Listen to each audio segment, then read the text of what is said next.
अस्सलाम वालेकुम students. Geography के हम लोग चैप्टर इंडस्ट्री के आपके ठीक है चैप्टर इंडस्ट्री के क्वेश्चन आंसर्स हमने कंप्लीट कर लिया है पिछले दो वीडियोस में। तो आंसर द फॉलोइंग क्वेश्चन में से आपके जो जितने भी 5 क्वेश्चन थे हमने कंप्लीट कर लिया। नाउ आज की जो वीडियो है इसमें हम लोग इसके बाकी जो एक्सरसाइज जो भी आते हैं इसमें इसको हम लोग कंप्लीट करेंगे।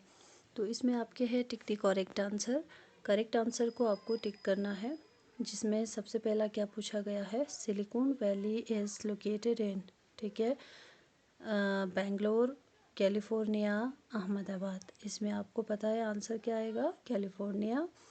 Second, which one of the following industry is known as sunrise industry. ठीक है, सनराइज इंडस्ट्री हम किसको कहेंगे, जैसे आयरन एंड स्टील इंडस्ट्री आपको पता है बैकबोन ऑफ मॉडर्न इंडस्ट्री, या कॉटन टेक्सटाइल इंडस्ट्री भी नहीं है तो information technology is the sunrise industry हम कहते हैं। तो information technology is the right answer. तो नेक्स्ट इसके बाद है विच one of the following is natural fibre. ठीक है, नायलॉन है, ठीक है, जूट है, एक्रेलिक है। तो आपके इसमें आएगा jute is the natural fibre and it's the right answer या करेक्ट आंसर। तो नेक्स्ट इसमें है डिस्टिंग्विश बिटवीन द फॉलोइंग। ठीक है, बाकी जो नेक्स्ट आपका क्वेश्चन नंबर 3 है जिसमें डिस्टिंग्विश बिटवीन द फॉलोइंग, हमें इसमें डिस्टिंग्विश बतानी है। जैसे सबसे पहला है agro base and mineral base industry. तो मैंने आपको क्लासिफिकेशन में बताई थी एग्रो बेस इंडस्ट्रीज़ क्या होती है, मिनरल बेस इंडस्ट्रीज़ क्या होती है। ठीक है, तो आपको भी ये सारी चीज़ें पता है, लेकिन आपको इससे लिखना है। जैसे फॉर एग्जांपल पहले आप साइड में अगर बीच में लाइन लगा के दोनों साइड पे, एक साइड पे एग्रो बेस एक साइड पे मिनरल बेस लिखेंगे तो भी ठीक है। तो इसी तरह से जैसे पहले एग्रो बेस फिर मिनरल बेस इस तरह से भी लिखेंगे तो भी ठीक है।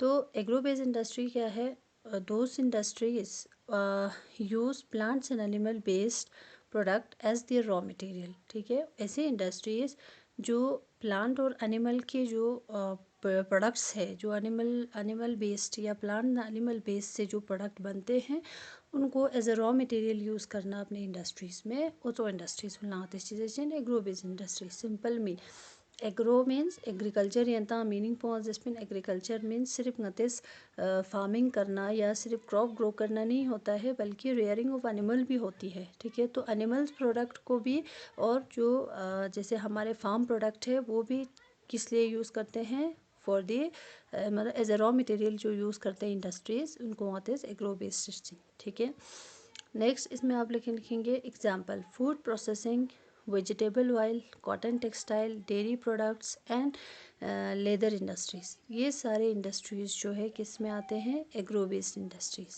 ठीक है, जैसे कॉटन टेक्सटाइल इंडस्ट्री भी क्या हो गया, एग्रो बेस्ड इंडस्ट्रीज़। क्यों, क्योंकि यहाँ पे रॉ मटेरियल कहाँ से यूज़ करते हैं, कॉटन रॉ मटेरियल के लिए चीज़ बात कॉटन, जो कॉटन कहाँ पे ग्रो किया जाता है, एग्रीकल्चर में फार्म्स में ग्रो किए जाते हैं।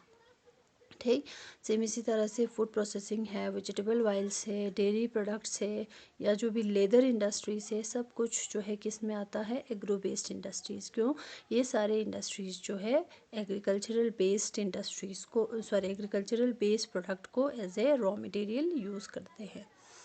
नेक्स्ट पॉइंट आपके इसमें क्या है, मिनरल बेस्ड इंडस्ट्रीज़। तो मिनरल बेस्ड इंडस्ट्रीज सेम इसी तरह से जहाँ ऐसे इंडस्ट्रीज जहाँ पे मिनरल को as a raw material use किए जाते हैं। जैसे for example these industries are primary industry. ठीक, एग्रीकल्चर और चेन एक प्राइमरी सेक्टर में आते हैं। सेम इसी तरह से मिनरल बेस्ड इंडस्ट्री भी एक प्राइमरी इंडस्ट्री होती है that use mineral ores as their raw material. जैसे for example iron and steel industry आते हैं, सिंपल एग्जांपल हम यही देंगे। क्यों, क्योंकि क्या होता है कि आयरन स्टील इंडस्ट्री में आयरन ओर को as a raw material use किया जाता है। पहले आयरन ओर को एक्सट्रैक्ट करके वहाँ से जो है आयरन ओर से आयरन को एक्सट्रैक्ट किया जाता है, तो इसलिए हम क्या कहेंगे, इसे इंडस्ट्रीज़ को मिनरल बेस्ड इंडस्ट्रीज़। ठीक, इन दोनों में आपको डिस्टिंग्विश समझ में आ गया। तो नेक्स्ट इसके बाद क्या है, पब्लिक सेक्टर और जॉइंट सेक्टर इंडस्ट्री क्या होती है। जैसे गतेस आपने आपके क्लासिफिकेशन में मैंने आपको समझाई थी। ठीक है, तो पब्लिक सेक्टर इंडस्ट्रीज़ क्या हुआ, own and operate by the government. ऐसी इंडस्ट्रीज़ जिसको पब्लिक यानी गवर्नमेंट ओन करते हैं, जैसे for example Hindustan aeronautic limited, steel authority of India limited, तो ये सारे इसके एग्जांपल्स हो गया। जॉइंट सेक्टर जिसमें बोथ गवर्नमेंट ना एक पर्टिकुलर इंडिविजुअल या ग्रुप ऑफ इंडिविजुअल मिलकर जो चलाते हैं, ऐसे इंडस्ट्रीज़ को हम क्या कहेंगे, जॉइंट सेक्टर इंडस्ट्री। एग्जांपल आपके इसमें आएगा मारुति उद्योग लिमिटेड। नेक्स्ट इसमें जो लास्ट क्वेश्चन इसमें है, give two example of the following in the space provided. ठीक है, तो इसमें जो फिल इन द ब्लैंक्स है इनको हमें फिल करना है। Raw material cotton and iron, ठीक। End products shirt and safety pin, ठीक है। जैसे कॉटन रॉ मटेरियल हो गया, आयरन रॉ मटेरियल हो गया, कॉटन एंड प्रोडक्ट्स चिंग आता, मिसाल कॉटन का एक शर्ट बनता है, आयरन का एक सेफ्टी पिन भी बनता है, या एक बहुत सारी चीज़ें, मिसाल यहाँ लोग सिर्फ शर्ट या सेफ्टी पिन नहीं है बल्कि और भी प्रोडक्ट्स है। जैसे आयरन का हम लोग कहेंगे तो बहुत सारे प्रोडक्ट्स है, ठीक है। हमें सिर्फ इसमें एग्जांपल्स भरना है।